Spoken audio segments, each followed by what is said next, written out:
Hi, I'm Bob Tabor with www.learnvisualstudio.net, where I teach beginners the skills that they need to get their first software development job building Windows and web apps at the world's best companies as quickly as possible.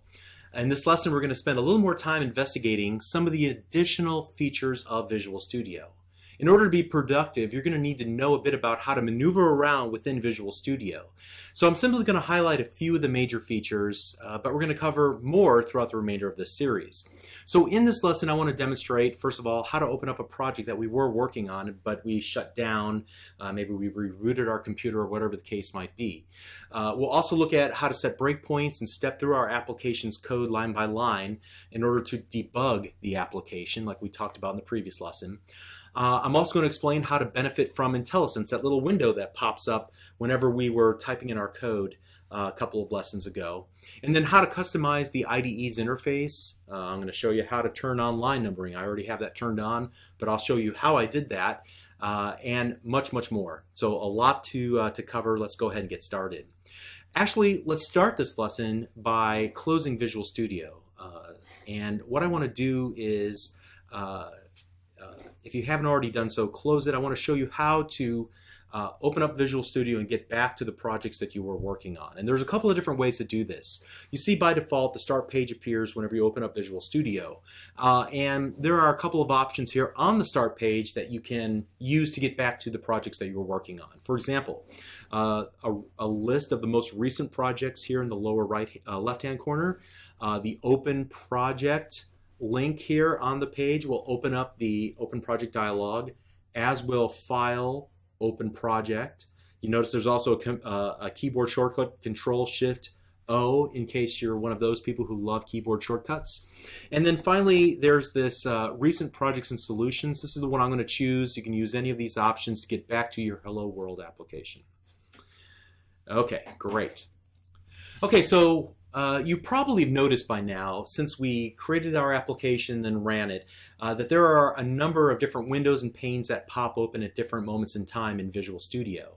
And some of them are hidden by default. For example, if you hover your mouse cursor, you actually go over here and you click on this little toolbox that's spelled, what is that, vertically? Okay. The toolbox window will appear. And if I were to then move my cursor away and click away from it, it disappears. And so it has this feature turned on called Auto Hide. And I can turn off Auto Hide by clicking the little pin icon. It's next to the X in the upper right-hand corner of that little window. And when I click it, and now it looks like it's pinned down, Auto Hide is turned off. And as you can see, almost all these windows off to the right and left side, and also the ones that will appear from the bottom, also have this Auto Hide feature. So I can make it available or I can hide it. And so there are, as you can see, several major areas that you will see in Visual Studio when you're working with it, in screenshots and books and things of that nature.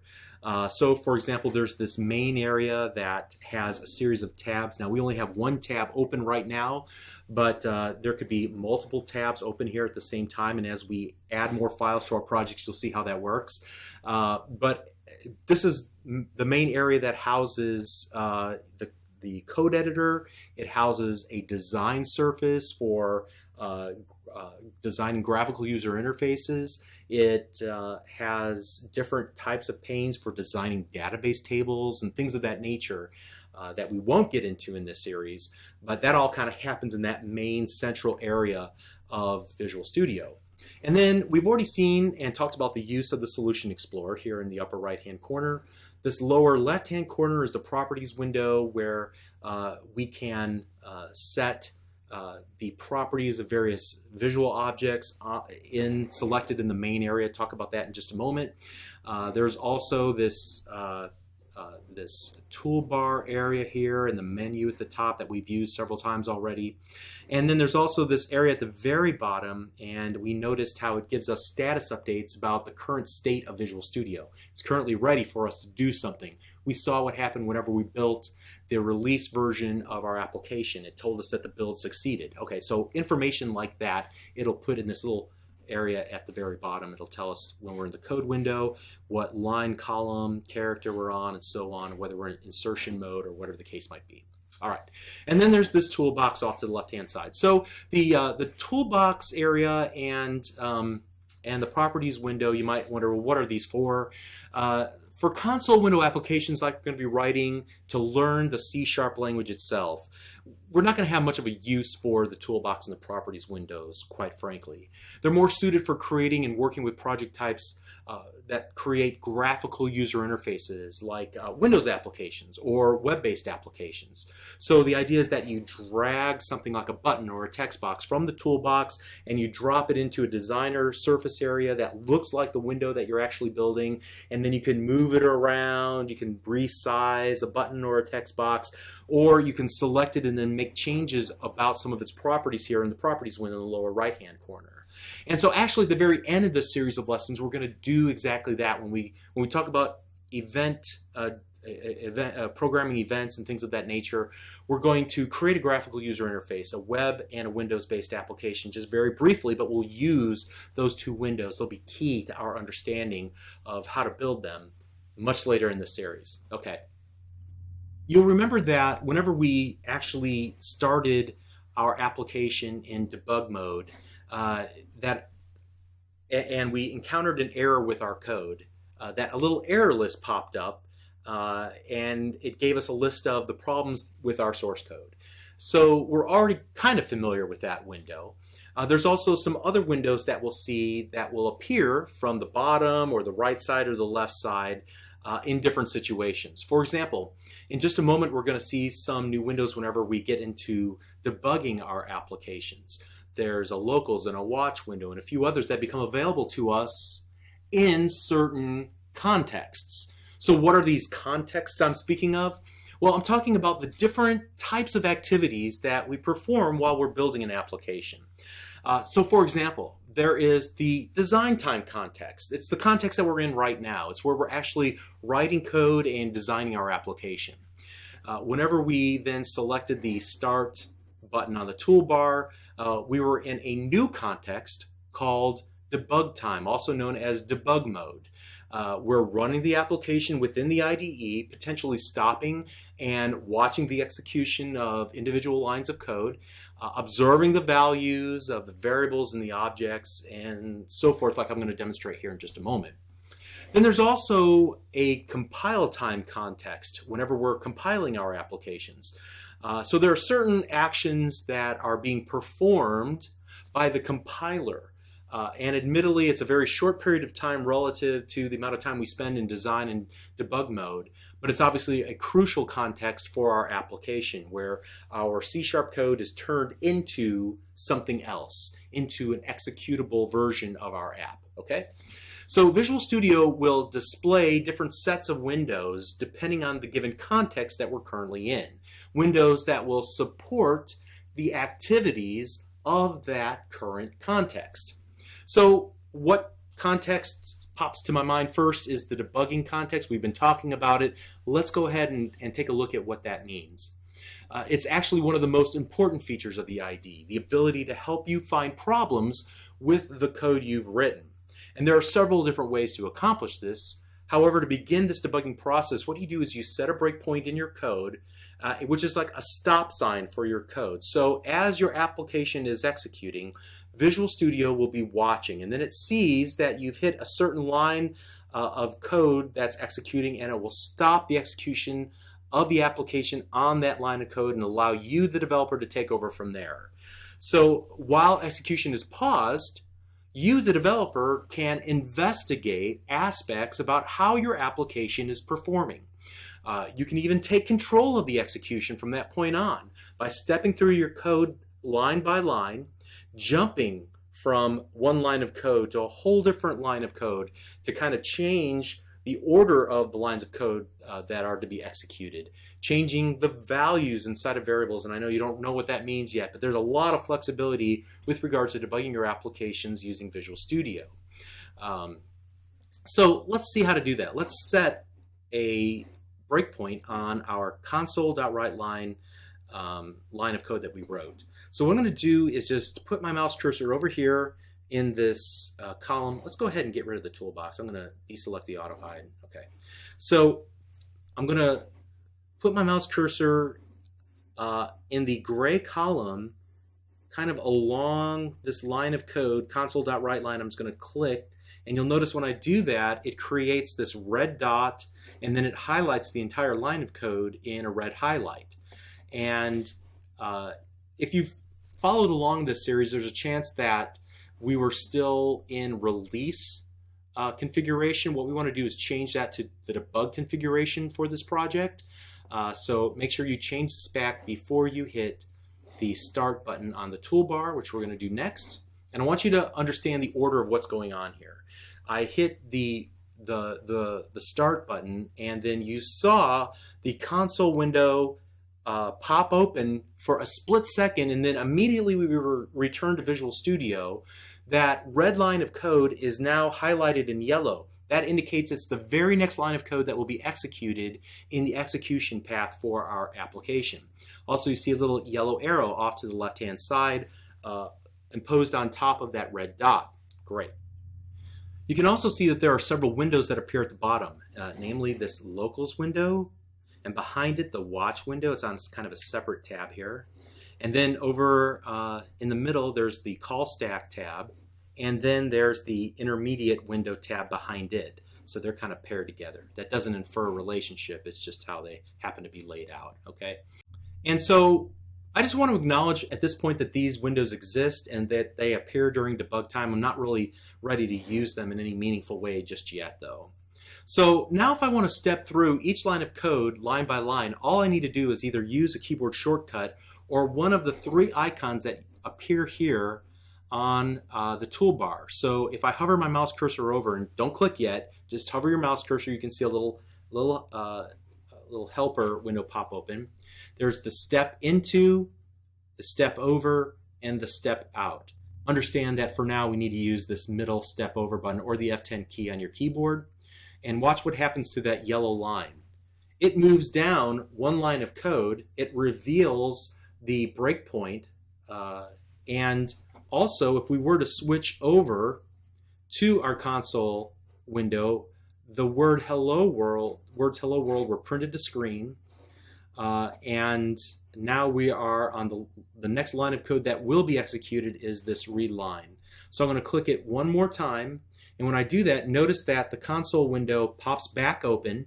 It's actually waiting here per the instruction of the read line method for the end user, me in this particular case, since I'm debugging the application, to hit the enter key on my keyboard, which will then allow us to continue walking through. You can see it's exited off of the read line and now moving on to some of these other lines of code which are kind of completing the code blocks that have been defined. I'm just going to click this start button, but wait, it's changed names. It's now the continue button. That's fine. It will continue execution throughout and end the program. Okay, so now that we're done with the breakpoint, there's a few different ways to remove it. We don't need it anymore. We don't want to stop on this line of code any longer. We want to remove the breakpoint, so we can do one of three things.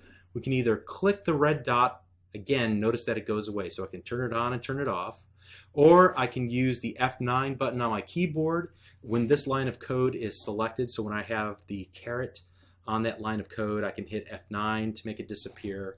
It'll toggle the breakpoint for the current line of code, or I can select the debug menu option, toggle breakpoint, and it will remove it as well, as long as we're on that line of code with the caret with our text cursor. Okay. All right. So several times in this series of videos, I'm going to comment out a line of code and replace it with a different line of code, or I'm going to create a code comment to make a note to myself or somebody else who may work on the project in the future about what it was that I was intending to do, or explain why I did what I actually wound up doing. So a comment is denoted by a double forward slash, so // and then I can type anything here, like for example this is comment.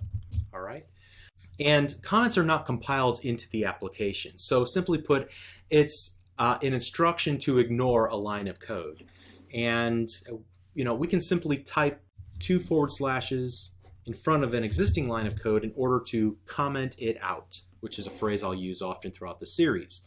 However, if we have multiple lines of code, we might want to use a more convenient technique. So use my mouse cursor to kind of just start the last line of code that I want to highlight, and then drag it to the lines of code that I want to comment out.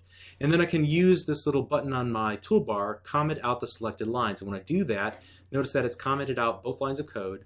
And I can do the opposite as well. I can select both lines of code and then click the button that's right next to it, the uncomment the selected lines button, and it will uncomment out those lines of code, and they'll be compiled back into our application. And finally, there's a multi-line comment. What you do is you begin with a / and you put an asterisk next to it, and then you move to the bottom or the last line that you want to comment out, and then do the opposite, an asterisk /. And now, as you can see, it's kind of highlighted there. It will comment out multiple lines without having just a bunch of double / prefixed to everything, okay? And so this is actually my preferred technique whenever I comment out multiple lines of code, is to use that /*/. Okay. So as you were typing that first line of code, you may have noticed that window that appeared beneath the caret as you typed.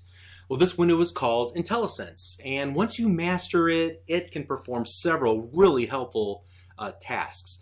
First of all, it lets you know your contextual options, and it will actually finish your typing for you, or autocomplete what you're typing.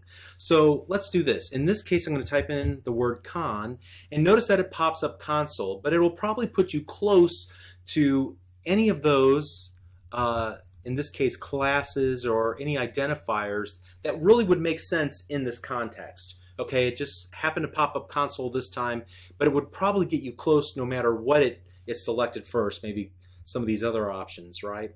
But at this point now, what I can do is I can use the up and down arrows to move through the list of options, or I can continue typing to filter the list. Furthermore, what I can do next is I can hit the space bar. So let's go down to console and hit the space bar, and notice that it typed out the entire word. This actually works with any delimiter.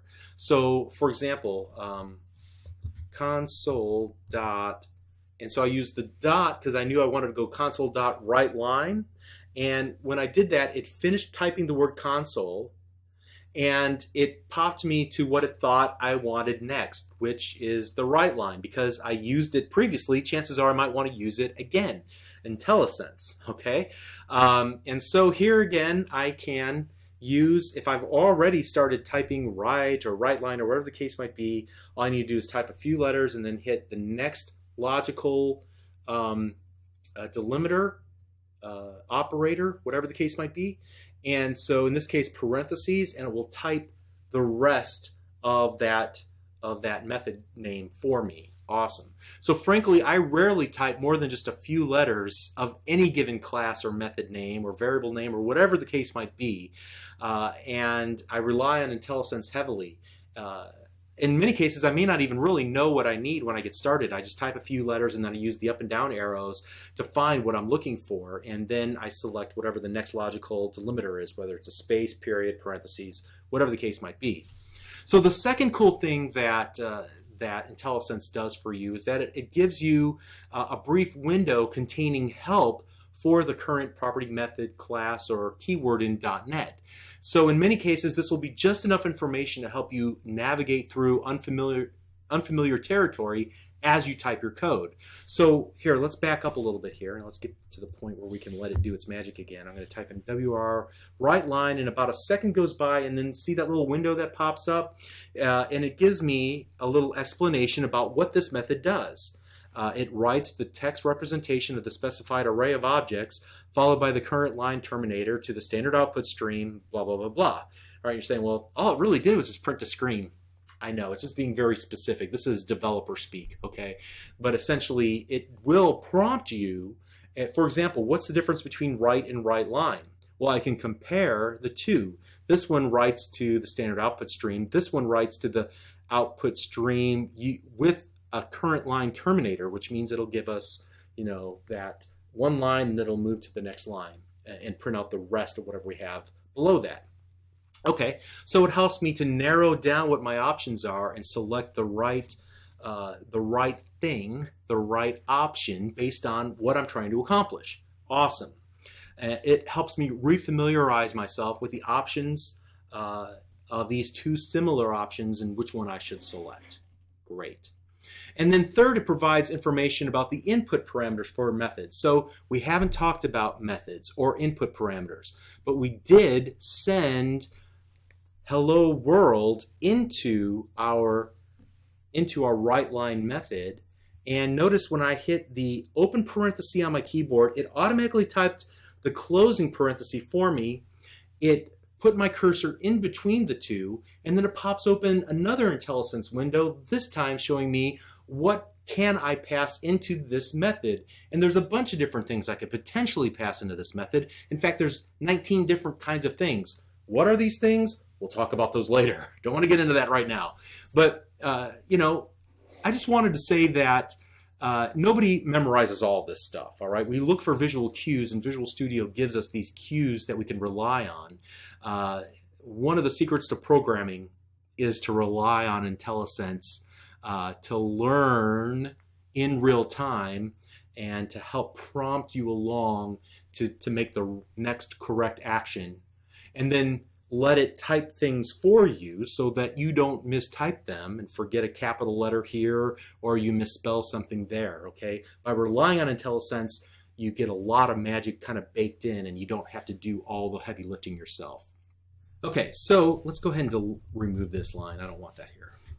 So additionally, the code window features that same helper window with a brief help message as you hover your mouse cursor over just about any expression or keyword in the code window.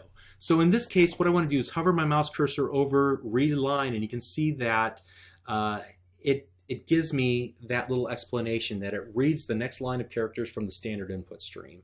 So this helps whenever I'm looking at code that I might not be familiar with. Finally, with regards to the code editor, it's going to give you different types of clues as to what could be wrong with your code. You may have seen this already. You definitely saw it if you watched the very, lesson number 3 in this series. So let's do this. What I'll do is I will intentionally misspell the word line. And when I do that, it takes about a second, but I see the little red squiggly line underneath the write method, okay? And so this indicates that something might be missing. In this case, the I in write line, or perhaps I'm missing the end of line terminator, so I'm missing that semicolon there, okay? And so then also, I want you to notice that you can hover your mouse cursor over the red squiggly line and it will tell you what's wrong. In this case, a semicolon is expected. Gotcha. We can do that. Awesome. And so there are other colors of squiggly lines for different types of warnings or errors, ranging from things that are critical to simply things that you should be aware of, or simple warnings that you could possibly ignore. All right? All right, let's move on. Visual Studio is highly customizable, and there are 2 different configurations that we're going to modify in this lesson, but feel free to customize the environment to your liking so that you can be more productive. Whenever you encounter some annoyance, chances are you can change the default behavior somehow. So what I want to do is make 2 modifications. First, what I want to do is show you how I turned on line numbering. Now, you never saw me actually do this in the lesson. If you recall, when I signed into Visual Studio, it actually pulled my preferred settings from Microsoft servers. So it saw that Bob Tabor is logging into a new edition of Visual Studio. He loves line numbers. Let's go ahead and turn those on for him. Very cool. So let me show you how to turn these on for yourself. First of all, what we want to do is go to Tools, Menu, and then select Options, usually near the bottom. And then what I want to do is scroll down on this left-hand side until I find the text editor. And then I'm going to drill down in the text editor and select C#.